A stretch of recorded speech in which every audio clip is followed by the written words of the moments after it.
Beyond Time, bab 31-35. Untuk melihat video selengkapnya, sahabat bisa kunjungi playlist yang telah disediakan. Yuk mari, kita berimajinasi bersama dan masuk ke alur ceritanya.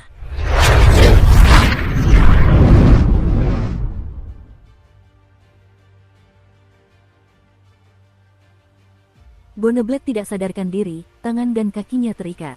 Saat ini ia sedang digendong di pundak seorang pria bertubuh kekar. Di samping pria bertubuh kekar itu berdiri seorang lelaki tua bungkuk mengenakan jaket kulit hitam. Mungkin karena punggungnya, pria itu tidak repot-repot memakai masker. Ia memiliki rambut abu-abu acak-acakan, wajah penuh kerutan, dan mata dingin. Secara keseluruhan, ia memiliki aura muram dan sunyi.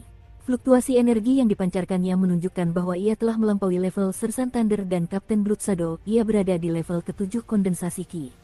Su King belum pernah melihat seseorang dengan tingkat kultivasi seperti ini di markas para pemulung. Saat Su King memperhatikan, pria yang memegang pedang tulang itu menggeram, "Ketua, kabut ini datang di waktu yang paling buruk. Bagaimana dengan harta daging lainnya?"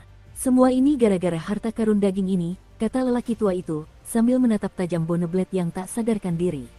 "Kita sudah membuang banyak waktu untuk mencari tahu di mana dia bersembunyi. Panggil semua orang kembali ke sini. Kita harus menunggu kabut ini menghilang, lalu kita bisa menemukan harta karun daging lainnya." "Apa yang dipikirkan bos besar?" gerutu pria bertubuh kekar itu. "Mengapa kita tidak bisa menangkap orang-orang di markas saja? Mengapa kita harus menunggu sampai mereka datang ke wilayah terlarang untuk menangkap mereka?" Pria tua itu mendengus dingin. "Bos menyukai keuntungan yang lambat dan stabil. Itu sesuatu yang tidak bisa dipahami oleh otak babi sepertimu. Jika kita mulai menangkap orang langsung di perkemahan, menurutmu berapa lama waktu yang dibutuhkan sebelum orang-orang berhenti berkemah di sana?" Pria bertubuh kekar itu tampak tidak yakin, tetapi juga tidak membantah. Mengambil peluit, dia meniupnya, dan tak lama kemudian, dua pria berpakaian hitam lainnya bergegas menghampiri mereka. Su King tidak melakukan tindakan apapun.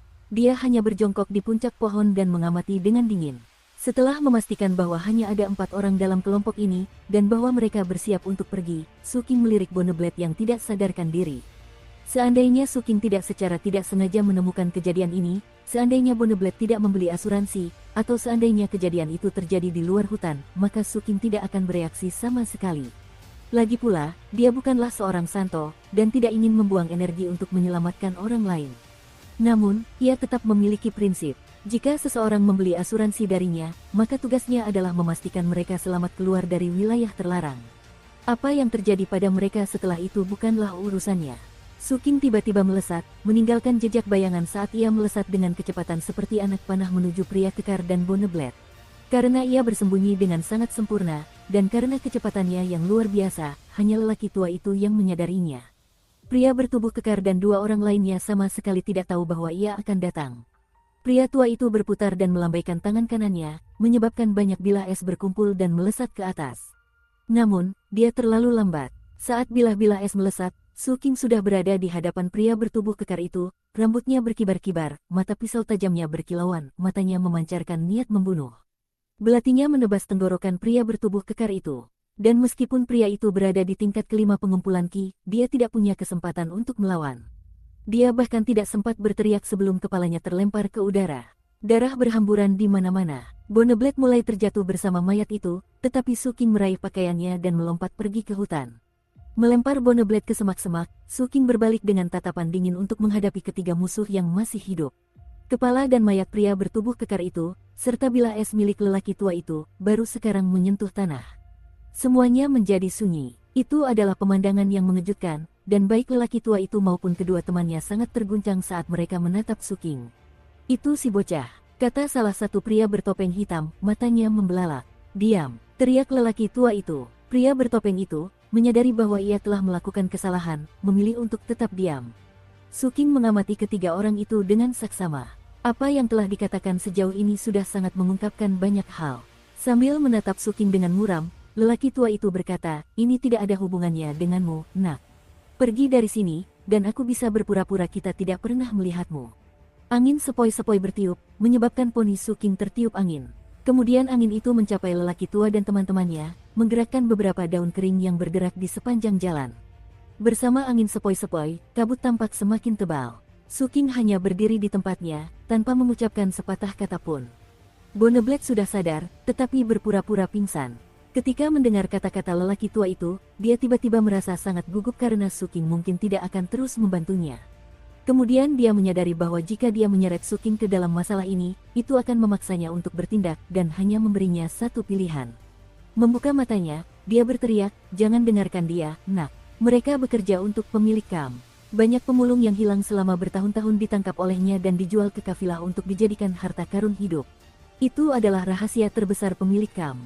Pria tua berjubah hitam itu menyipitkan matanya, menatap Suking, dan berkata, "Ini kesempatan terakhirmu untuk tidak ikut campur urusan orang lain." Suking mengabaikan Boneblet. Apapun penyebab situasi ini, itu tidak ada hubungannya dengan dia. Bagi Suking, semuanya sangat jelas dan sederhana. Jika seseorang membeli asuransi darinya, dia akan mengeluarkan mereka dari wilayah terlarang. Apa yang terjadi setelah itu tidak penting. "Dia membeli asuransi dari saya," kata Suking dengan nada sangat serius. Mata lelaki tua itu berkilauan dingin, dan senyum kejam terukir di wajahnya. Kemudian dia mengangkat kedua tangannya, dan sebuah cincin cahaya merah menyala muncul di bawah kakinya. Angin berhembus kencang di dalam cincin itu, perlahan berubah menjadi tornado yang luar biasa. "Kau kurang pengalaman, nak. Kau memberiku terlalu banyak waktu. Jadi, sekarang kau bisa mati." Dia mengulurkan tangannya ke depan, dan tornado itu semakin membesar. Sekarang terlihat jelas bahwa tornado itu terdiri dari bilah-bilah es berwarna merah darah yang tak terhitung jumlahnya. Pada saat yang sama, dua pria berpakaian hitam lainnya menyeringai ganas dan menyerbu ke arah Suking dari kedua sisi. Ekspresi putus asa muncul di wajah Boneblet. Sebaliknya, Suking tampak setenang biasanya. Saat kedua sosok itu mendekat dari kedua sisi, dan saat tornado bilah es semakin membesar, dia dengan tenang berkata, "Seharusnya aku yang berterima kasih padamu." Begitu kata-kata itu keluar dari mulutnya, kedua pria berpakaian hitam itu tiba-tiba berhenti di tempat. Kulit mereka mulai menghitam, dan teror memenuhi wajah mereka saat aliran darah hitam mengalir keluar dari mata, telinga, hidung, dan mulut mereka. Keduanya telah diracuni, dan sekarang tidak mampu bernapas. Ketakutan mereka semakin mendalam, dan naluri mendorong mereka untuk melarikan diri. Namun, mereka hanya melangkah beberapa langkah sebelum keduanya muntah darah hitam kental.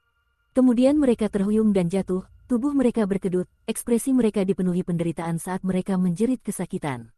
Lalu mereka mati. Boneblet sangat terkejut, dan lelaki tua yang melepaskan serangan sihir itu pun sama terkejutnya, sampai-sampai tornadonya menjadi tidak stabil.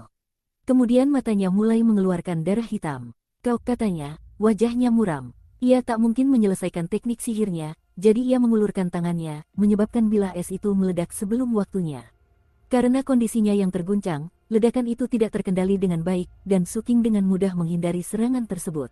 Kemudian dia melihat lelaki tua itu berbalik dan berlari ke arah yang berlawanan. Saat pria itu berlari, dia mengeluarkan pil obat dan meminumnya. Suking tidak melakukan apapun. Sementara Boneblet menyaksikan dengan ketakutan, Suking hanya menghitung dengan tenang. 1, 2, 3. Saat ia mengucapkan 3, lelaki tua itu memuntahkan darah hitam yang mengandung potongan-potongan organ dalam yang membusuk. Ia terhuyung-huyung, wajahnya pucat, tetapi ia tidak jatuh. Dari penampilannya, tampaknya ia masih memiliki cukup energi untuk melarikan diri. Melihat itu, Suking mengerutkan kening dan bergerak cepat mengejar lelaki tua itu. Lelaki tua itu menoleh ke belakang dengan putus asa saat Suking melancarkan pukulan. Energi dari serangan tinjunya menciptakan wajah jahat seperti goblin, menyeringai ganas saat menghantam lelaki tua itu. Bam! Pria tua itu gemetar hebat saat pakaiannya terkoyak-koyak dan organ dalamnya hancur. Dia sudah mati. Mayatnya tergeletak di tanah, dadanya cekung, daging dan tulang yang hancur berubah bentuk menjadi wajah goblin. Sungguh pemandangan yang mengerikan. Secara teori, begitu 7 jenis bubuk racun bercampur tertiup angin, seharusnya korban akan mati dalam beberapa saat. Tapi dia selamat. Sepertinya aku masih perlu banyak belajar. Mengabaikan Boneblet yang ketakutan, Suking pergi untuk mengumpulkan rampasan perangnya. Kemudian dia menaburkan bubuk penghancur mayat pada ketiga mayat tersebut. Suara mendesis dan letupan memenuhi hutan saat mayat-mayat berubah menjadi genangan darah. Setelah menyelesaikan hal-hal itu, Suking menatap Boneblet. Boneblet sangat ketakutan melihat semua yang telah dilakukan Suking. Bahkan, menurutnya, Suking adalah sosok paling menakutkan di dunia. Dan ketika Suking menatapnya, dia gemetar dari ujung kepala hingga ujung kaki. Kemudian, saat tubuhnya gemetar, ia tiba-tiba menyadari bahwa kulit di tangannya berubah menjadi hijau. Ia hampir pingsan. Saudara Taois Muda, 2, aku diracuni. Oval.com. Angin di daerah ini dipenuhi racun saya, jelas Suking dengan tenang. Penawarnya. Aku butuh penawarnya. Bonneblade merasakan sakit yang semakin hebat di dalam dirinya. Tidak ada penawar untuk racunku. Suking menatap kabut kebingungan yang semakin mendekat, lalu menatap pedang tulang yang putus asa. Aku datang untuk menyelamatkanmu karena kau membeli asuransiku. Aku bukan orang yang bisa kau manipulasi dengan trik murahan. Saudaraku sesama penganut Tao, maafkan aku. Sungguh, itu kesalahanku. Sakit sekali. Lihat, aku berubah menjadi hijau. Bonneblade gemetar saat mengangkat kedua tangannya. Tangannya sudah berubah menjadi hijau kehitaman, seperti yang terjadi pada kedua pria berpakaian hitam itu, tepat sebelum mereka mulai berdarah dari seluruh tubuh mereka. Bonneblade sangat ketakutan. Sambil menatapnya dingin, Suking melambaikan tangannya dan mengirimkan sebungkus bubuk obat. Bonneblade meraihnya dan memasukkan seluruhnya ke dalam mulutnya. Tak lama kemudian warna hijaunya mulai memudar, namun wajahnya mulai membengkak. Kau memberiku apa? Katanya sambil meraba wajahnya. Wajahku bengkak, terasa mati rasa. Suking menatapnya dari atas. Itu juga racun. Juga racun. Bonneblade tergagap, matanya membelalak putus asa. Sepertinya dia ingin mengatakan lebih banyak, tetapi sebelum dia bisa, dia pingsan. Saat itulah kabut kebingungan menyelimuti mereka, menutupi area tersebut dan menelan Suking dan Bonneblade. 4 jam kemudian, di persimpangan jalan di tepi hutan, Bonneblade membuka matanya. Seluruh tubuhnya terasa sakit, tetapi hal pertama yang dilakukannya saat membuka mata adalah melompat berdiri dengan gugup. Tidak ada bahaya di sekitarnya, dan dia tidak melihat Suking. Dia menghela napas lega. Kemudian dia memeriksa wajahnya dan mendapati bahwa bengkaknya sudah hilang. Sepertinya dia sudah tidak diracuni lagi. Aku belum mati, gumamnya, jantungnya berdebar kencang menyadari bahwa ia entah bagaimana berhasil selamat dari situasi yang tampaknya mustahil. Kemudian ia melihat selembar kertas bambu tergeletak di samping dengan beberapa teks di atasnya. Asuransi telah habis masa berlakunya. Perasaan campur aduk memenuhi hati Bonneblade saat ia membaca kata-kata itu, termasuk rasa malu atas tipuan yang telah ia coba lakukan sebelumnya. Akhirnya ia menghela napas, menggenggam tangannya, dan membungkuk dalam-dalam ke arah hutan. Terima kasih. Saat berbalik, ia melihat ada 2 jalan di depannya. Jalan di sebelah kanan mengarah langsung kembali ke perkemahan utama. Di sebelah kiri adalah jalan yang nantinya akan menuju ke kota Lokhingpines. Karena tidak ada orang di sekitar, dia berdiri di sana sambil berpikir. Pemilik kamp ini berasal dari sekte prajurit Vajra Emas, dan mereka mengendalikan semua kota di sekitar sini. Bahkan jika aku pergi ke Lokhingpines, aku ragu aku akan lolos dari murka pemilik kamp, terutama mengingat tim yang dia kirim untuk mengejarku sudah mati. Bonneblade kesulitan mengambil keputusan. Cara termudah untuk tetap hidup adalah kembali ke kamp dan menyalahkan sepenuhnya pada si bocah. Dia bisa menjelaskan bahwa si bocahlah yang membunuh bawahan pemilik kamp, dan bahwa dia tidak ada hubungannya dengan itu. Gagasan itu mengganggu hati nuraninya, karena si bocah telah menyelamatkannya. Tetapi setelah berpikir sejenak, dia mengambil keputusan. Di dunia yang kacau ini, hal terpenting adalah terus hidup. Kau tak bisa mengkhawatirkan orang lain. Setelah sampai pada titik ini dalam pikirannya, ia menepis rasa bersalahnya dan mulai berlari kembali ke perkemahan. Namun, begitu dia mulai bergerak, seberkas cahaya dingin melesat ke arahnya dengan kecepatan yang mengejutkan, dan dalam sekejap, menembus kepalanya. Dengan bunyi gedebuk, Bonneblade jatuh ke tanah, matanya terbelalak, darah menggenang di sekitarnya.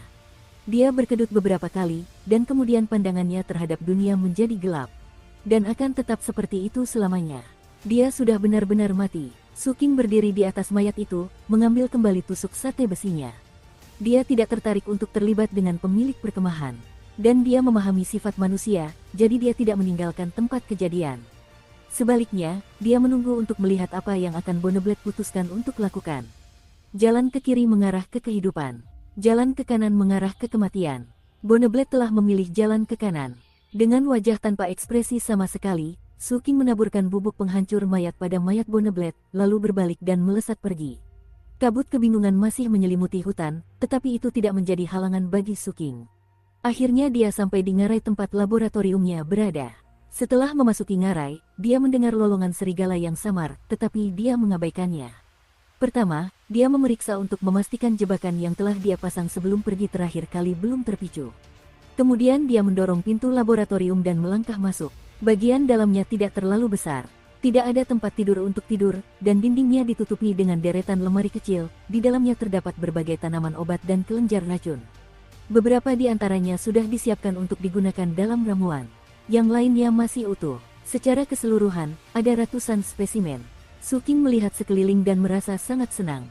Ini adalah koleksi yang ia kumpulkan setelah mulai belajar dengan Grandmaster Bai, dan sebagian besar adalah barang-barang yang ia kumpulkan sendiri di wilayah terlarang. Sebagian besar koleksi terdiri dari tumbuhan beracun, dengan hanya sebagian kecil berupa tumbuhan obat. Su King memeriksa semuanya, lalu duduk untuk berpikir. Guru besar Bai telah memberinya formula pil untuk bolus putih, tetapi formula itu tersembunyi dalam isi ceramahnya.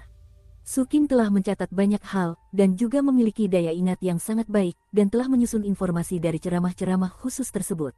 Namun, dia tidak memiliki semua tanaman obat yang dibutuhkan untuk meracik pil tersebut. Saya tidak punya cara untuk membuat pil tersebut, tetapi saya mungkin bisa menggantinya dengan beberapa tanaman lain yang memiliki khasiat serupa dengan tanaman yang saya butuhkan.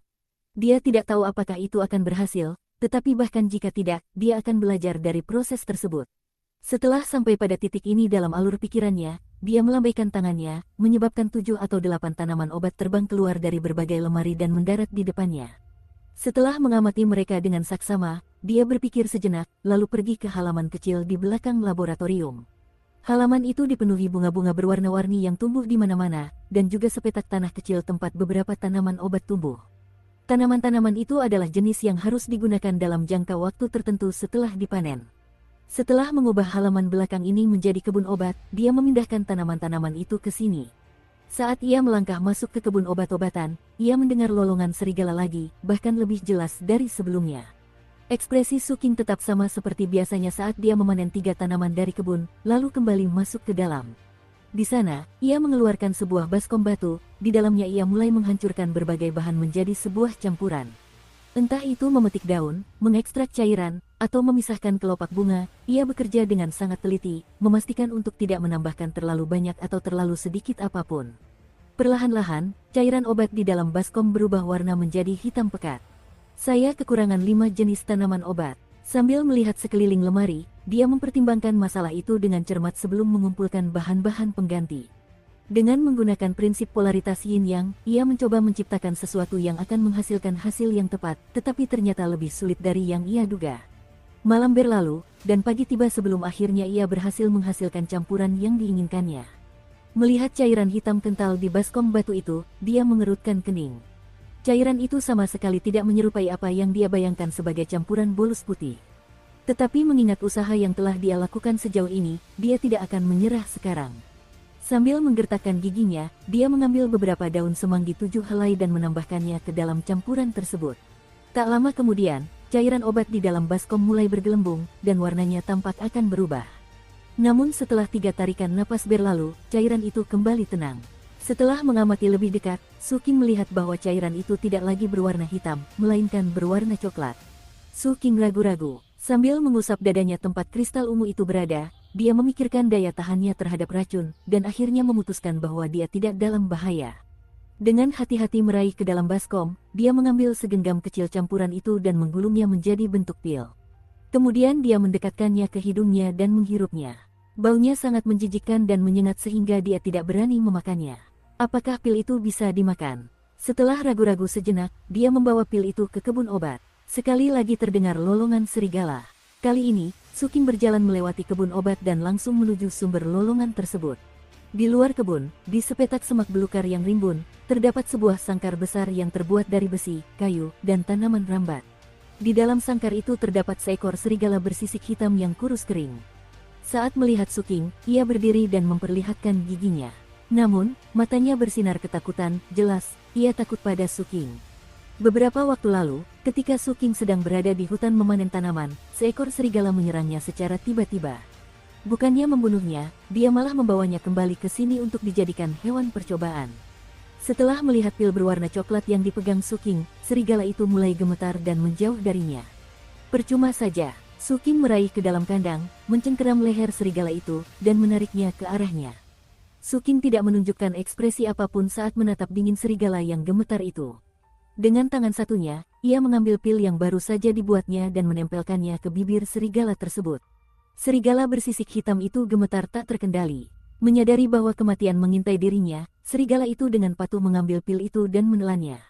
Sesaat kemudian, asap hitam mulai mengepul dari serigala itu, lalu ia muntah. Pada saat yang sama, lepu besar terbentuk di kepalanya, yang semakin membesar hingga meletus dengan suara keras. Kemudian serigala itu ambruk ke tanah, terengah-engah. Su King mengerutkan kening, melemparkan beberapa potong daging ke dalam kandang, lalu kembali ke laboratorium untuk berpikir. Mengapa tidak berfungsi seperti yang diharapkan? Sesuatu yang aneh terjadi ketika obat itu mulai bereaksi. Bukannya menetralkan mutagen, obat itu malah menyebabkannya berkumpul dan kemudian meledak. Setelah mempertimbangkan masalah tersebut, Su King memutuskan bahwa kemungkinan besar itu karena dia tidak menambahkan zat peningkat khasiat obat. Jika dia menambahkannya, kemungkinan besar obat tersebut akan lebih efektif. Agen peningkat efektivitas. Bagaimana jika saya menggunakan bisa ular dalam campuran tersebut? Dia melambaikan tangannya, dan 3 kelenjar racun yang berbeda muncul di depannya. Setelah dengan hati-hati mengekstrak racunnya, dia menambahkannya ke dalam campuran di baskom batu, menyebabkan cairan itu mendesis dan meletup, sementara asap hijau mengepul ke atas. Melihat asap beracun itu, Su King melambaikan tangannya untuk mengipasinya keluar. Kemudian dia meletakkan baskom batu itu ke samping untuk didiamkan. Sembari menunggu, Su King duduk bersila untuk melakukan latihan pernapasan dan mempraktikkan mantra laut dan gunung. Kemudian, saat malam tiba, Su King memeriksa cairan obat itu. Mengambil segenggam lagi untuk membuat pil, dia kembali menghampiri serigala bersisik hitam itu. Serangkaian suara letupan terdengar, lalu Su King kembali ke laboratorium dengan wajah sedih. Setelah duduk dan berpikir sejenak, dia mengeluarkan gumpalan putih yang sudah jadi, melelehkannya, lalu mempelajari hasilnya. Dengan cara ini, 6 hari berlalu begitu cepat. Selama waktu itu, Su King tidak memperhatikan apapun selain penelitiannya tentang bolus putih. Dia sudah menggunakan sekitar setengah dari koleksi tanaman obatnya, dan kebunnya benar-benar kosong. Selain itu, dia telah melakukan lebih dari 10 percobaan untuk menciptakan berbagai versi cairan bolus putih. Adapun serigala bersisik hitam, setelah mengonsumsi pil terbaru, mutagen di dalamnya mengalami peningkatan pesat. Hal itu kemudian menyebabkan kekuatan spiritual di area tersebut mengalir ke serigala, membawa lebih banyak mutagen bersamanya. Akhirnya, serigala itu meledak menjadi gumpalan darah. Untungnya, bayangan Su King dapat menyerap mutagen, jika tidak, konvergensi yang dihasilkan akan membanjirinya. Melihat hasil akhir itu, Su King merasa semakin putus asa. Meskipun begitu, dia tahu bahwa membuat bola-bola putih itu tidak mudah, dan itu terutama benar mengingat dia tidak memiliki semua bahan yang tepat. Meskipun begitu, dia banyak belajar tentang mencampur bahan-bahan obat. Setiap kali dia mencoba membuat versi baru dari campuran itu, dia belajar lebih banyak. Terlebih lagi, versi terakhir dari pil buatannya benar-benar memberikan efek. Sayangnya, yang terjadi justru kebalikan dari apa yang dilakukan oleh bolus putih.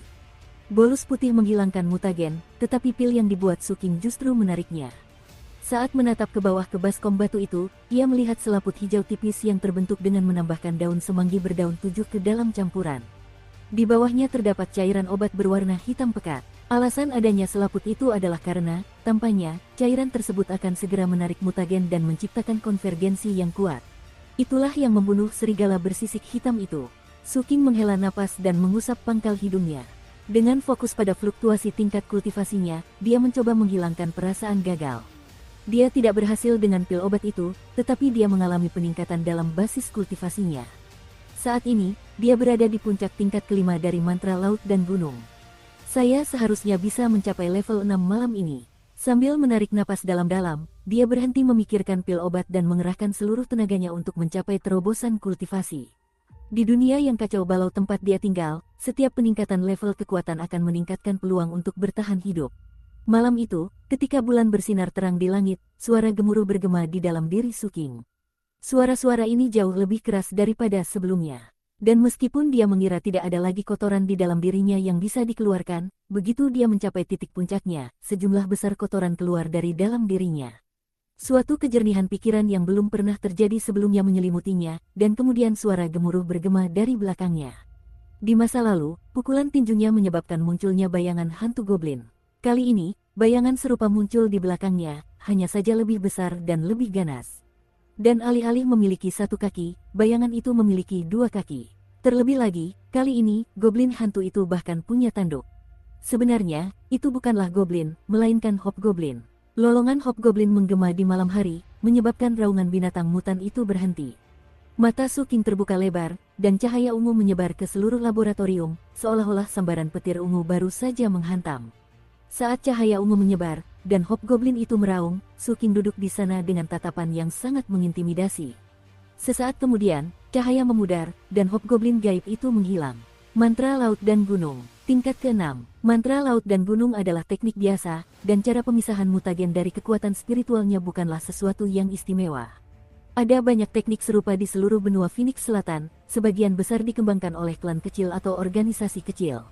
Bahkan mengembangkannya hingga puncak pun tidak memberikan tingkat kemampuan bertempur yang luar biasa. Lagi pula, bagian-bagian deskripsi teknik yang membuatnya terdengar menakjubkan sebagian besar hanyalah dilebih-lebihkan. Pepatah tentang goblin yang bisa memindahkan gunung, hobgoblin yang bisa memindahkan lautan adalah contoh yang sempurna. Namun, Suking melepaskan kekuatan yang belum pernah terlihat sebelumnya dalam mantra laut dan gunung. Bahkan, penciptanya pun belum pernah melakukan hal seperti ini. Goblin spektral tingkat kelimanya sebenarnya sekuat goblin yang biasanya muncul di tingkat ke-6 atau ke-7. Dan hari ini, goblin tingkat ke-6-nya telah berevolusi menjadi hobgoblin spektral. Meskipun masih hobgoblin muda, kekuatannya jauh melampaui kekuatan goblin. Kita hanya bisa membayangkan seperti apa mantra laut dan gunung milik Suking ketika dia mencapai tingkat ke-7. Kemungkinan besar, hobgoblin itu akan berubah total. Bagi sebagian besar kultivator, hobgoblin adalah akhir dari perjalanan mantra laut dan gunung. Namun Suking masih harus menempuh perjalanan lebih jauh. Saat ini ia duduk di laboratoriumnya, dengan ekspresi penasaran di wajahnya. Menurut deskripsi tekniknya, hobgoblin seharusnya tidak muncul sampai level ke-10. Dan ia tidak akan berubah menjadi dewasa sampai mencapai level puncak. Berdasarkan kemajuan saya, ia akan mencapai kedewasaan di level ke-7. Jadi apa yang akan terjadi di level ke-8? Dan bagaimana dengan level ke-9 dan ke-10, dan kemudian level puncak dari teknik ini? Dengan perasaan penuh antisipasi, Suking menatap dirinya sendiri. Kali ini, dia tidak melakukan uji kecepatan dan kekuatan. Dia sudah bisa merasakan bahwa dia jauh lebih kuat daripada saat berada di level ke-5.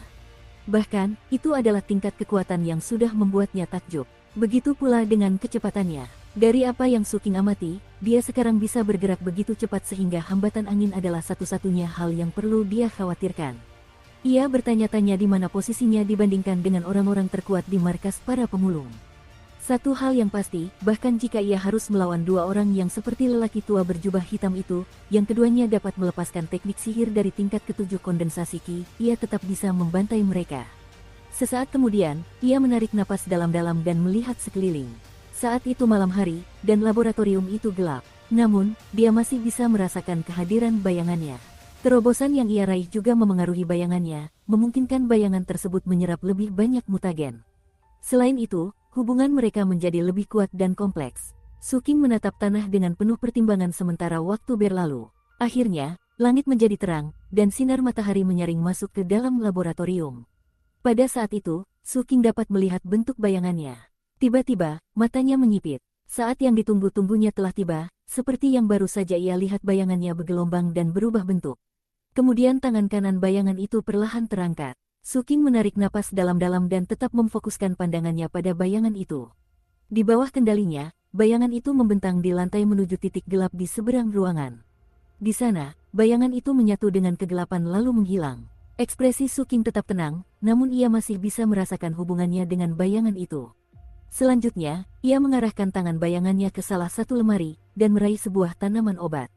Saat tangan bayangan itu menyentuh tanaman tersebut, mutagen di dalamnya semakin terkonsentrasi, dan tanaman itu berubah menjadi hijau kehitaman. Saat itulah Suking mencapai batas kemampuannya. Kepalanya terasa seperti akan meledak ketika ia melepaskan kendali, dan bayangannya kembali ke bentuk semula. Sesaat kemudian, dia mendongak. Matanya merah dan kepalanya sangat sakit sehingga dia hanya memejamkan mata dan mencoba menenangkan napasnya. 2 jam kemudian, dia membuka matanya. Sakit kepalanya sudah hilang. Aku tidak bisa mengendalikannya dengan baik, pikirnya, sambil menatap bayangan itu sejenak. Dia tidak terburu-buru. Dia tahu bahwa cepat atau lambat dia akan mampu mengendalikan bayangannya sepenuhnya. Dan ketika itu terjadi, bayangannya akan menjadi kartu truf rahasianya yang paling ampuh. Setelah beristirahat sejenak, dia mengulurkan tangan, menyebabkan tanaman obat yang bermutasi itu terbang ke arahnya. Begitu berada di tangannya, dia mempelajarinya dengan saksama. Tanaman ini bermutasi seolah-olah mata dewa di atas telah terbuka. Apakah itu berarti bayanganku dapat mengirimkan mutagen ke apapun yang disentuhnya? Sekali lagi, dia mulai bereksperimen dengan bayangannya. 4 jam kemudian, Suking memiliki pemahaman yang jauh lebih dalam tentang bayangannya. Bayangannya tidak dapat mengirimkan mutagen ke objek eksternal kapanpun. Itu hanya terjadi ketika Suking mengendalikannya. Dengan menggunakan kemampuan itu di saat yang tak terduga, dia pasti bisa membunuh seseorang jika dia berhasil mengejutkan mereka. Pada saat yang sama, dia merasa seperti biasanya bahwa dia perlu waspada terhadap bayangannya sendiri. Dia melirik ke dadanya, ke tempat kristal ungu itu tersembunyi di dalamnya. Dari apa yang bisa dia rasakan, hanya kristal ungu itulah yang memungkinkannya untuk mengendalikan bayangan itu. Akhirnya, dia meletakkan tanaman obat yang sedang dipelajarinya dan melihat sekeliling ke semua lemari kecil di dinding. Dia akhirnya memasukkan semuanya ke dalam baskom batu itu, dan karena itu, koleksinya hampir habis sekarang. Sambil memandang baskom itu, dia menghela napas. Di satu sisi, ia menyesal telah menyia-nyiakan begitu banyak koleksinya. Di sisi lain, cairan obat berwarna hitam itu memiliki beberapa kegunaan yang baik, dan bahkan dapat dianggap sebagai senjata. Setelah berpikir lebih lanjut, ia mengambil sisa cairan obat dan menggulungnya menjadi pil yang kemudian dibungkus dengan membran daun semanggi 7 helai. Pada akhirnya, ia memiliki 10 pil hitam pekat yang sedikit kehijauan di bagian luarnya. Aku akan menyebutnya bolus hitam, gumamnya. Setelah menyimpan pil-pil itu, dia meninggalkan laboratoriumnya dan bersiap untuk memanen beberapa tanaman dan memikirkan cara untuk menangkap serigala bersisik hitam lainnya. Lagi pula, menggunakan serigala sebagai hewan percobaan telah berhasil. Setelah meninggalkan ngarai, dia menuju kompleks kuil. Namun, dia tidak berhenti ketika sampai di sana. Sebaliknya, dia berlari melewatinya dan terus masuk lebih dalam ke wilayah terlarang. Ada lebih banyak tanaman obat di daerah itu. Meskipun dia belum pernah menjelajahi area ini terlalu jauh, dia telah beberapa kali mengunjunginya, dan setiap kali menuai hasil yang cukup memuaskan. Tidak lama setelah Suking memasuki kedalaman wilayah terlarang, sekelompok orang perlahan-lahan memasuki hutan di pinggiran di belakangnya. Ada lebih dari 100 orang dalam kelompok itu, termasuk pria dan wanita. Ada juga pengawal, termasuk 5 atau 6 pria yang memancarkan aura yang luar biasa kuat. Orang-orang yang dijaga adalah para pemuda dan pemudi yang sama yang telah mendirikan tenda mereka di luar perkemahan para pemulung. Rupanya, mereka datang ke hutan untuk berwisata, dan mereka sama sekali tidak tampak cemas. Bahkan, suara obrolan dan tawa terdengar dari mereka. Pemandu mereka adalah Old Stony, yang tidak punya banyak pilihan tentang bagaimana rombongan itu melanjutkan perjalanan. Saat memimpin jalan, dia melirik para pemuda dan pemudi yang riang gembira itu, dan menggerutu dalam hatinya. Ini adalah wilayah terlarang. Dia ingin angkat bicara, tetapi tahu bahwa mereka tidak akan mendengarkannya. Orang-orang kota seperti ini mengira mereka memahami bahaya daerah terlarang, tetapi kenyataannya mereka tidak tahu kengerian yang diketahui para pemulung di sana. Para penduduk kota mempelajari berbagai hal dari buku, atau dengan mendengarkan cerita. Tetapi para pemulung mengalami berbagai hal secara langsung. Aku hanya berharap semuanya berjalan lancar, dan aku bisa menyelesaikan misi ini dan akhirnya pensiun. Maka aku tidak akan pernah datang ke wilayah terlarang lagi. Gugup, tetapi tetap waspada, Old Stony terus memimpin kelompok itu maju. Tanpa disadari oleh siapapun yang hadir, sesuatu sedang terjadi di tengah kelompok itu. Salah satu wanita muda, seorang wanita cantik dengan rambut hitam panjang, mengenakan gaun biru muda, sedang berbicara dengan seorang pria muda yang menjilatnya, mengenakan jaket biru. Namun pada saat yang sama, wanita muda itu dengan santai menaburkan bubuk obat. Saat angin bertiup, bubuk itu melayang-layang, tanpa bau dan tak terlihat. Bubuk itu rupanya semacam katalis, dan segera memicu reaksi jauh di wilayah terlarang. Suking memperhatikan. Saat ia bergerak dengan hati-hati, ia tiba-tiba menyadari bahwa jumlah makhluk mutan jauh lebih sedikit dari biasanya. Dia bahkan melihat seekor kadal agresif yang memiliki kekuatan setara dengan tingkat ke-6 atau ke-7 dari pengembunan Ki.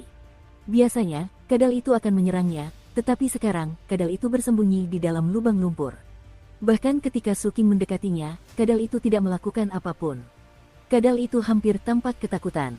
Suking menjadi lebih waspada dari biasanya saat ia melihat sekeliling. Merasa sangat gelisah, ia memetik tanaman obat lalu bersiap untuk pergi. Namun sebelum ia sempat pergi, aura dingin muncul dari bagian hutan yang lebih dalam, menyebar begitu cepat sehingga pepohonan mulai membeku.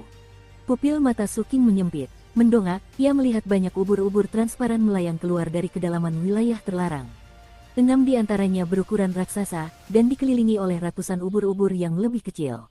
Semuanya melayang ke arah kompleks kuil. Seolah-olah ada sesuatu di sana yang menarik mereka.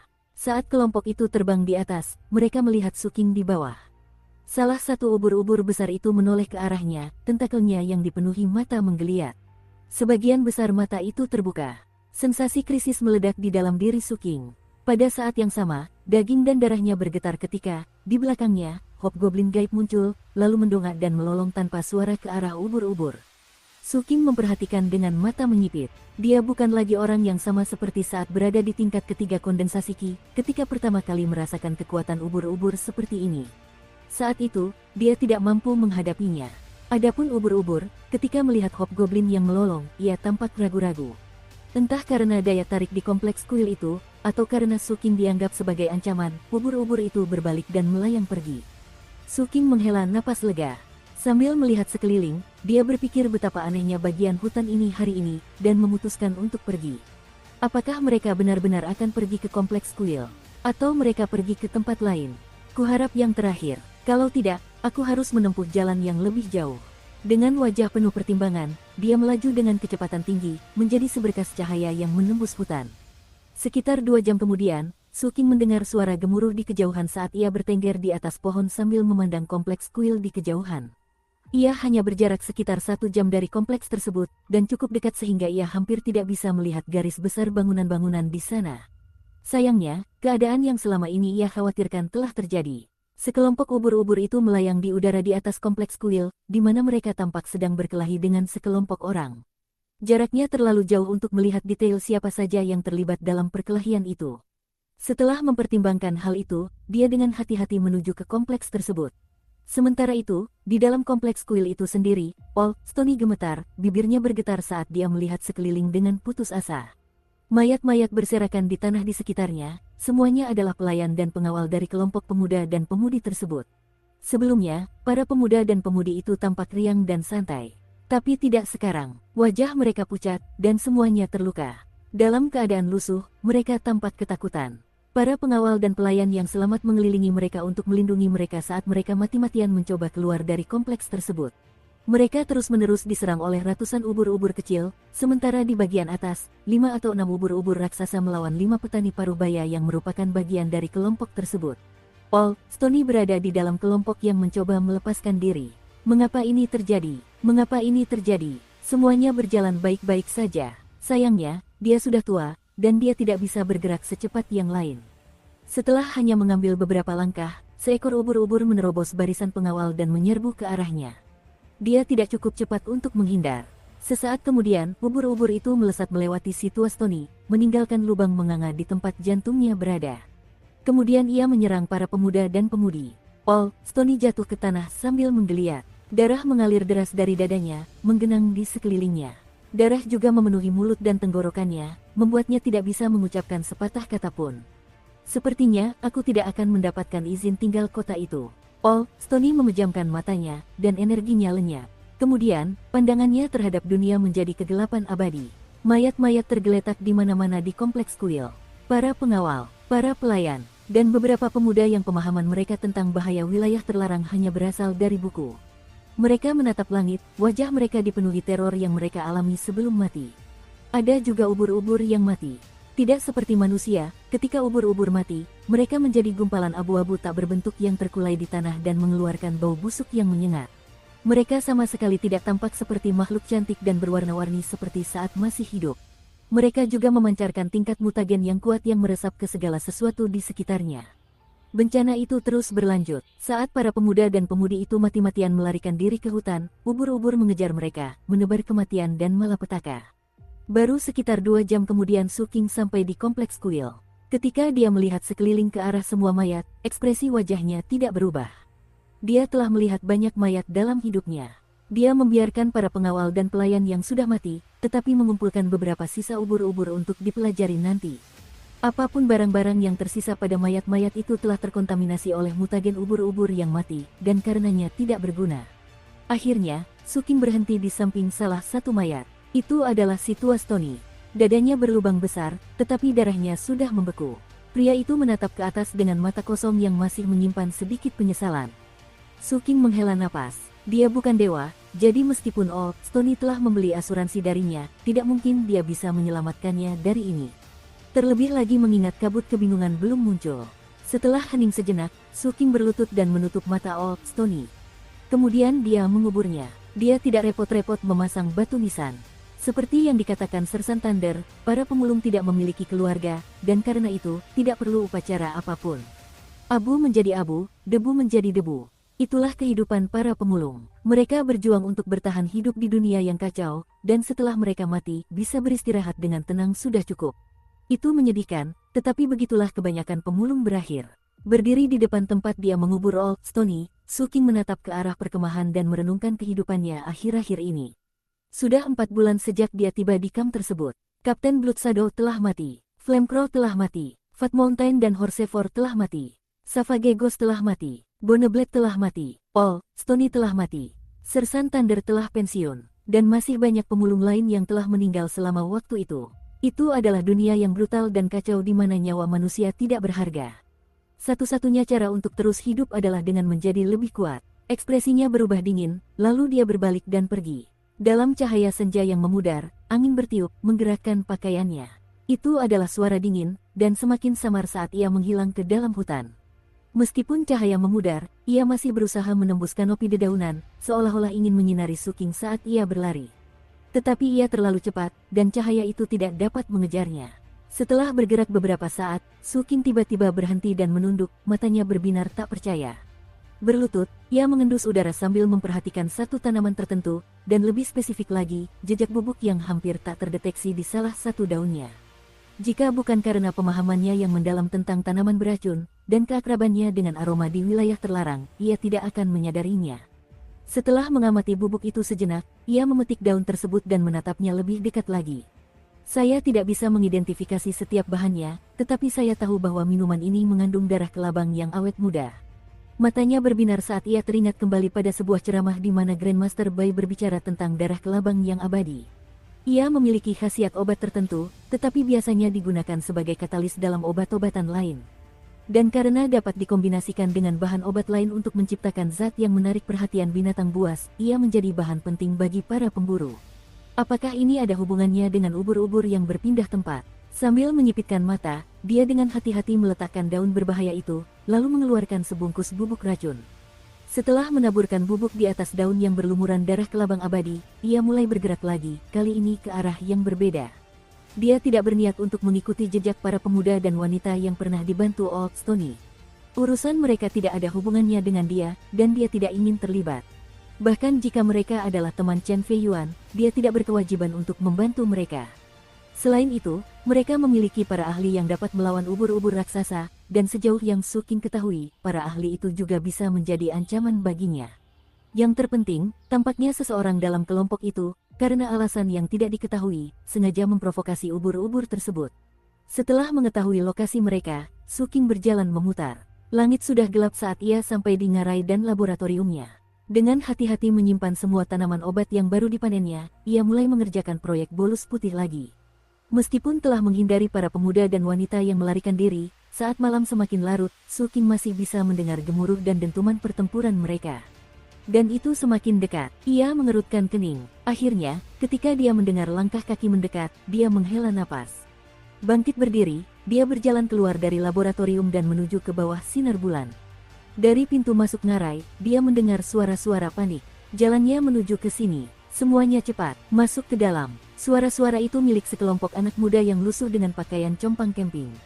Mereka tampak ketakutan. Di belakang mereka ada sekitar selusin orang seusia mereka, kemudian 7 atau 8 pengawal, sebagian besar dari mereka terluka dengan tingkat keparahan yang berbeda-beda. Jumlah mereka lebih dari 20 orang. Saat mereka berlari memasuki ngarai, para pengawal mengambil posisi bertahan di pintu masuk. Sementara itu, para pemuda dan pemudi menghela napas lega dan memandang sekeliling ngarai yang indah. Hampir seketika, mereka melihat Su King berdiri di luar laboratoriumnya. Ada orang di sini. Para pemuda dan pemudi itu berteriak ketakutan, dan terhuyung mundur menjauh dari Su King. Pada saat yang sama, 3 pengawal melesat melewati mereka dan menatap Su King dengan waspada dan penuh niat membunuh. Niat membunuh itu membuat mata Su King menjadi sedingin es. Kemudian dia menatap melewati para penjaga ke arah para pemuda dan wanita. 2 di antara mereka menarik perhatiannya. Salah satu dari mereka tampak sedikit lebih tua dari Su King, mungkin 16 atau 17 tahun. Kondisinya buruk, tetapi alih-alih panik seperti teman-temannya, dia waspada dan berjaga-jaga. Yang lainnya adalah seorang wanita muda cantik yang pakaiannya sangat kotor. Dia tampak ketakutan. Namun, Su King telah melihat begitu banyak hal dalam hidupnya sehingga, hanya dengan sekali pandang, dia dapat mengetahui bahwa ketakutannya hanyalah sandiwara. Selain itu, gadis itu mengenakan sepasang sarung tangan yang sangat bersih. Su King, yang sudah sangat berpengalaman dalam menangani racun, tahu bahwa sarung tangan seperti itu memiliki banyak kegunaan. Sebagai contoh, menaburkan bubuk obat. 8 pengawal, semuanya memiliki basis kultivasi di tingkat ke-6 kondensasi Qi. Semua yang lain berada di tingkat ke-5 atau lebih rendah. Mereka terbagi menjadi 3 kelompok. Pria itu adalah satu-satunya yang memiliki basis kultivasi di tingkat ke-7. Dan gadis itu adalah orang yang membawa ubur-ubur. Para ahli yang melawan ubur-ubur besar tidak ada di sini. Mereka pasti telah mengalihkan perhatian ubur-ubur besar dari kelompok utama. Sudah menjadi kebiasaan Su King untuk menilai orang dengan cara ini. Dan tidak mungkin para pemuda dan pemudi ini menyadari bahwa yang dibutuhkannya hanyalah satu pandangan untuk mengetahui begitu banyak hal tentang mereka. Namun, para pengawal itu berbeda. Mereka dapat merasakan kedinginan di mata Su King, dan setelah melihat laboratorium di belakangnya, kewaspadaan di mata mereka semakin meningkat. Disinilah mereka berada, di wilayah terlarang, di mana mereka menemukan ngarai dengan bengkel di dalamnya. Ini hanya bisa menunjukkan satu hal, pemuda di depan mereka ini akrab dengan wilayah terlarang, dan mungkin tinggal di dalamnya. Dan itu berarti dia adalah orang yang berbahaya. Saudara Taois, apakah orang tuamu ada di sekitar sini? Tanya seorang penjaga. Kami tidak memiliki niat jahat. Kami diserang oleh beberapa makhluk mutan dan melarikan diri ke sini untuk bersembunyi. Kami akan berangkat saat fajar, kata penjaga lainnya. Mohon maaf jika kami mengganggu Anda. Para penjaga secara naluriah bersikap sopan. Dan kata-kata mereka mengejutkan para pemuda dan pemudi di belakang mereka. Merasa ada sesuatu yang tidak biasa terjadi, mereka menatap Su King. Pemuda tertua dalam kelompok itu menatap Su King sejenak, dan ekspresinya berubah serius. Adapun gadis bersarung tangan itu, dia menatapnya dengan curiga. Kemudian dia melirik laboratoriumnya, dan bisa mencium aroma samar tanaman obat. Itu sudah cukup baginya untuk mendapatkan gambaran tentang siapa Su King sebenarnya. Sementara itu, Su King mengerutkan kening sambil memandang kelompok itu, lalu ke pintu masuk ngarai. Tanpa mengucapkan sepatah kata pun, dia berjalan kembali ke laboratoriumnya. Dengan melakukan itu, dia memberi mereka persetujuan diam-diam untuk tetap tinggal. Melihat itu, para pengawal menghela napas lega.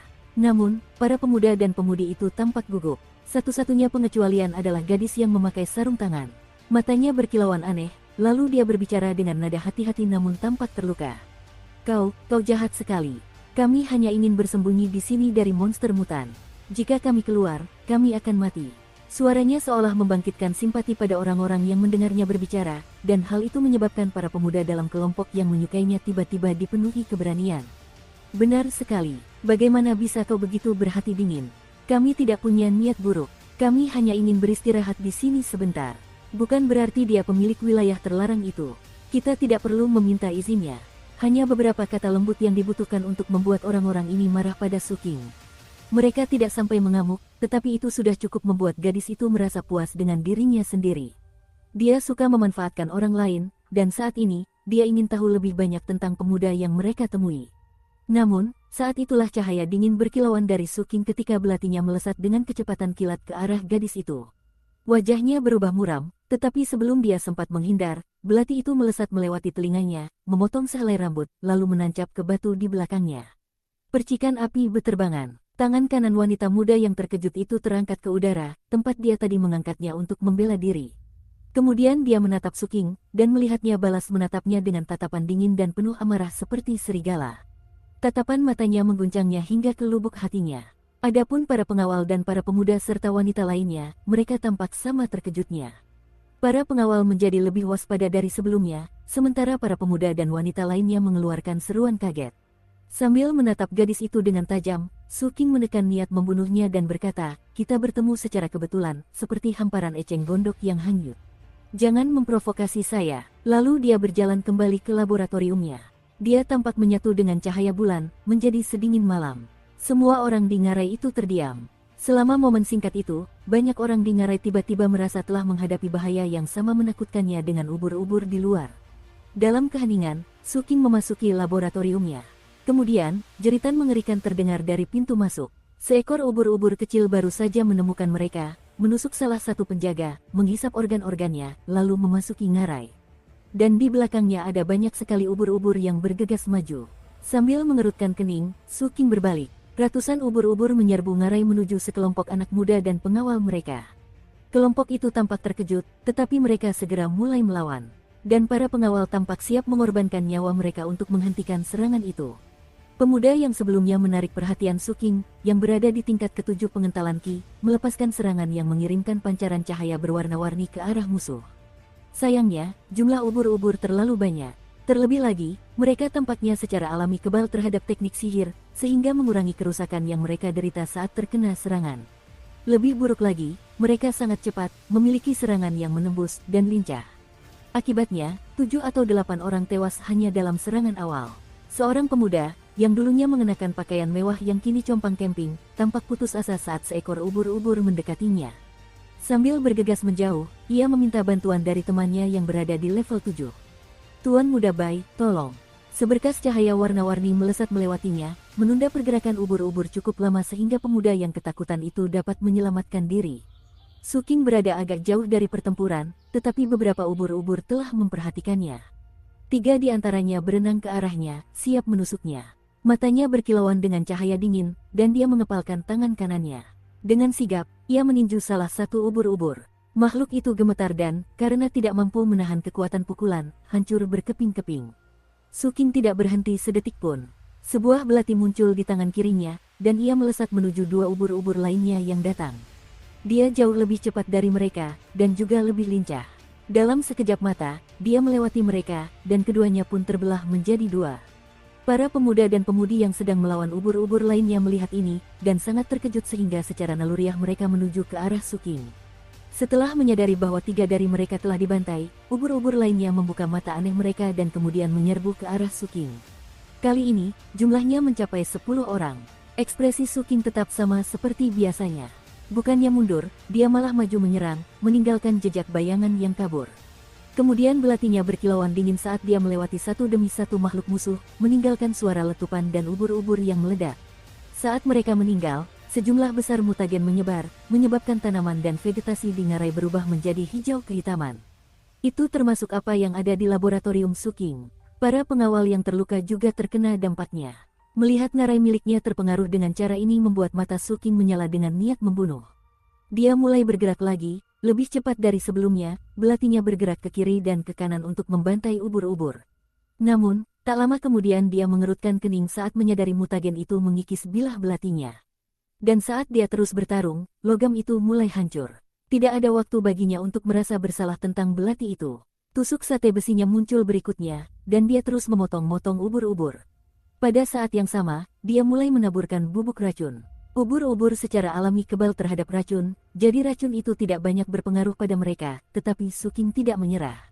Lagi pula, racunnya tidak hanya membunuh, tetapi juga dapat menetralisir bau. Sayangnya, senjata Suking tidak berfungsi dengan baik. Tusuk sate besinya memiliki daya tembus, tetapi tidak bisa mengiris sebaik belati. Saat itulah dia mendengar seseorang memanggilnya dari belakang. "Teman, gunakan pedangku." Seberkas cahaya dingin melesat ke arah Suking, dan dia mengulurkan tangan untuk meraih pedang yang dilemparkan kepadanya oleh pemuda yang dipanggil Tuan Muda Bai. Saat jari-jarinya menggenggam gagang pedang, dia bisa merasakan bahwa itu adalah senjata yang luar biasa. Ketika dia mengayunkannya, cahaya dingin terpancar dari pedang itu. Suking bukanlah seorang pendekar pedang, tetapi senjata itu tajam, dan hanya beberapa saat kemudian, dia sudah mencabik-cabik 7 atau 8 ubur-ubur. Saat mayat-mayat ubur-ubur menumpuk, Suking berlumuran darah biru mereka. Sementara itu, para pengawal dan pemuda yang selamat telah berkumpul di belakangnya, dan menyaksikan pemandangan itu dengan kaget dan tak percaya. Sangat kuat. Dia seorang kultivator tubuh, tapi dia berada di level berapa? Jangan bilang dia sudah di puncak. Mengingat fluktuasi kekuatan spiritualnya, aku ragu. Dia lebih terlihat seperti berada di level ke-5 atau ke-6. Latar belakang kultivasi tidak penting. Yang menonjol darinya adalah betapa kejamnya dia. Para pengawal dan anak muda sama-sama takjub dengan kemampuan bertarung Suking. Bahkan Tuan Muda Bai tampak terkejut, dan wanita muda yang curiga dalam kelompok itu merasa gugup, mengingat betapa menakutkannya Suking. Dia menyimpan semua pikiran liciknya. Dia merasakan aura yang sama pada Suking seperti yang dimiliki beberapa orang di klannya yang membuat mereka dijuluki monster. Monster di klannya adalah orang-orang yang telah membantai banyak musuh, dan setiap kali dia melihat mereka, dia merasakan ketakutan di hatinya. Dan itulah perasaan yang persis sama yang dia alami pada Suking. Dia adalah tipe orang yang tidak ingin dia provokasi. Lagi pula, dia telah menyelesaikan misinya hari ini. Dia telah memicu serangan ubur-ubur. Adapun apakah orang-orang dari gereja akan mendapatkan apa yang mereka inginkan dari sarang ubur-ubur, itu tidak ada hubungannya dengannya. Situasinya menjadi jauh lebih berbahaya daripada yang dia duga, dan dia sudah memegang sebuah kain giok di pakaiannya. Kain giok itu adalah harta karun jimat, dan itu akan memindahkannya dari sini jika perlu. Itulah rencana cadangan daruratnya. Saat dia ragu-ragu apakah akan menggunakannya atau tidak, suara dentuman menggema dari pintu masuk ngarai ketika puluhan ubur-ubur menyerbu masuk. Hal itu membantunya mengambil keputusan. Dia mematahkan secarik giok teleportasi, lalu menghilang. Berbagai macam emosi tampak di wajah teman-temannya saat dia menghilang. Suking tetap fokus pada ubur-ubur yang datang. Setelah memperhitungkan berapa banyak waktu yang dimilikinya, dia berdiri di sana, energi dan darahnya melonjak. Melihat ubur-ubur yang datang, dia membuka mulutnya dan mengeluarkan raungan. Saat energi dan darahnya mengamuk, dan dia memanfaatkan mantra laut dan gunung, hobgoblin spektral muncul di belakangnya, dan juga meraung tanpa suara. Makhluk itu ganas, dengan tanduk di kepalanya, tubuhnya hitam pekat, seolah-olah baru saja keluar dari mata air kuning. Dan kilauan ungu di matanya sangat menakjubkan bagi siapapun yang melihatnya. Gabungan raungan Suking dan hobgoblin menyebabkan ubur-ubur yang datang berhenti di tempat, mata mereka melebar dan menatap kosong. Mereka bukan satu-satunya yang terkejut hingga tak bisa bergerak. Para pemuda dan pemudi di belakang Suking berdiri di sana dengan wajah pucat, menatap sosok di belakangnya. Sebuah proyeksi gambar energi dan darah. Ini adalah jenis gambar aneh yang hanya muncul di puncak kesempurnaan tubuh. Mereka semua terguncang hebat. Ubur-ubur itu juga bisa merasakan betapa ganasnya Suking. Terlebih lagi, racun Suking menutupi aroma kelabang abadi itu. Setelah kebuntuan singkat yang menegangkan, ubur-ubur itu perlahan mundur, keluar dari ngarai dan melayang menjauh. Melihat ini, Suking menghela napas lega, lalu berbalik dan menatap dingin ke arah kelompok anak muda itu. Tatapannya tertuju pada tempat gadis bersarung tangan itu berada beberapa saat sebelumnya. Tentu saja, dia tidak ada di sana. Mata Suking menyipit. Sementara itu, beberapa wanita muda begitu ketakutan oleh tatapan Suking sehingga mereka menangis. Sejujurnya, aura jahat yang terpancar dari Suking cukup kuat. Dia berdiri di sana di bawah sinar bulan, berlumuran darah biru, matanya dingin seolah-olah dia baru saja keluar dari mata air kuning. Ditambah dengan hobgoblin di belakangnya, dia tampak seperti hantu jahat. Hanya Tuan Muda Bai yang berhasil menekan rasa kagum yang dirasakannya di dalam hati, dan melangkah maju dengan tangan terkatup. Tuan, saya Bai Yundong. Terima kasih banyak atas bantuan Anda, teman. Kebaikan yang telah Anda tunjukkan kepada kami pasti akan kami balas dengan setimpal. Melihat tempat yang baru saja diperhatikan Suking, Bai Yundong menarik napas dalam-dalam dan menambahkan sedikit penjelasan. Gadis yang berteleportasi itu adalah Li Ruolin, yang berasal dari klan yang ahli dalam formasi sihir. Mereka memberinya jimat teleportasi agar lebih mudah baginya untuk melarikan diri dari situasi berbahaya. Kalian yang lain tidak memiliki hal seperti itu? Tanya Suking sambil menatap Bai Yundong.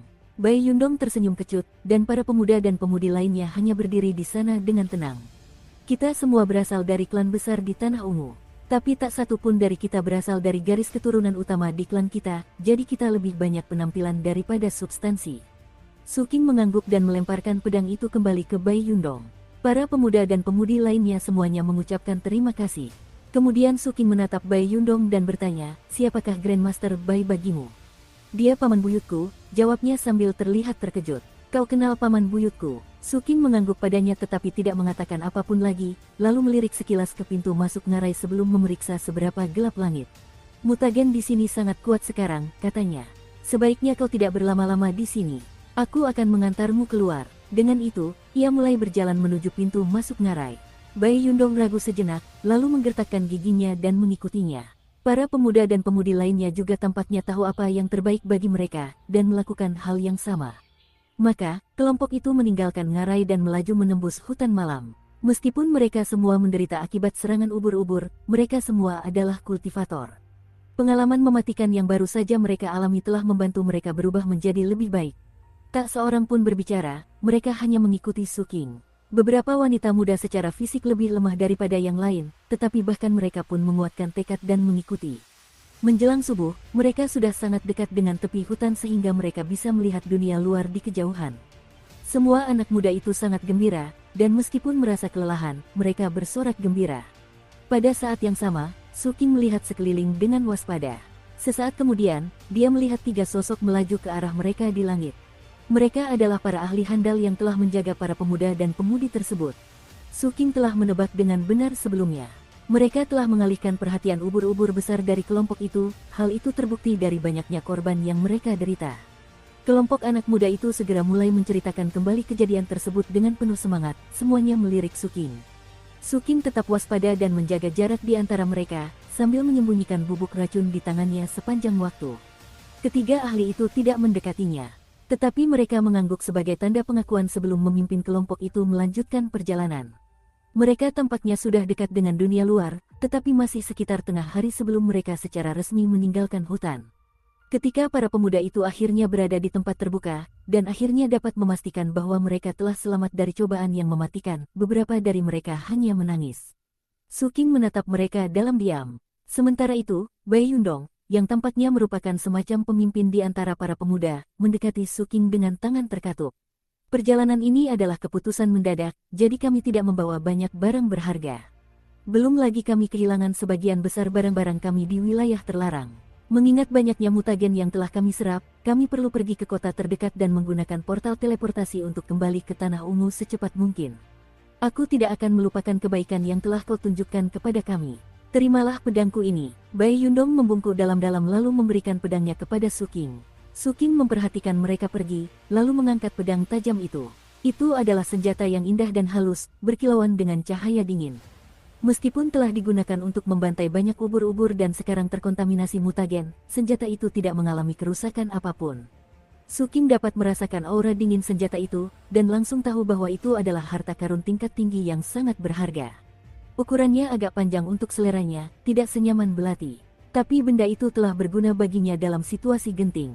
Setelah membungkusnya dengan beberapa potongan rami untuk menyembunyikan aura berkilauannya, dia mengikatnya ke punggungnya. Sambil melirik ke langit untuk mengecek waktu, dia menuju ke perkemahan utama. Rencananya saat ini adalah membeli beberapa belati baru, lalu menunggu sampai dia yakin ubur-ubur itu telah pergi sebelum kembali ke wilayah terlarang. Sinar matahari sore menyinari dirinya saat ia memasuki perkemahan. Ia baru beberapa langkah masuk ketika ia mengerutkan kening. Ada sesuatu yang aneh tentang perkemahan itu. Terlalu banyak orang asing di sekitar. Ketika para pemulung di sekitarnya menatapnya, mereka memasang ekspresi aneh di wajah mereka.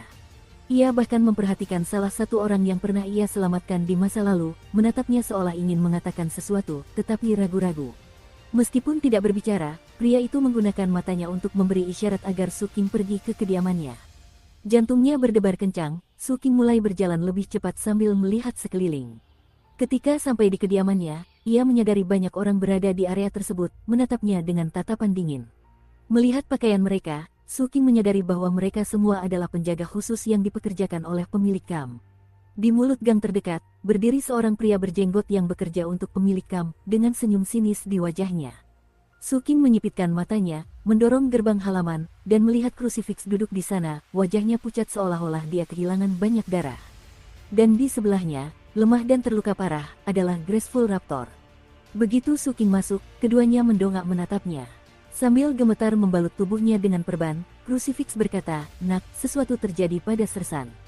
Berbicara membuatnya batuk hebat hingga ia memuntahkan darah.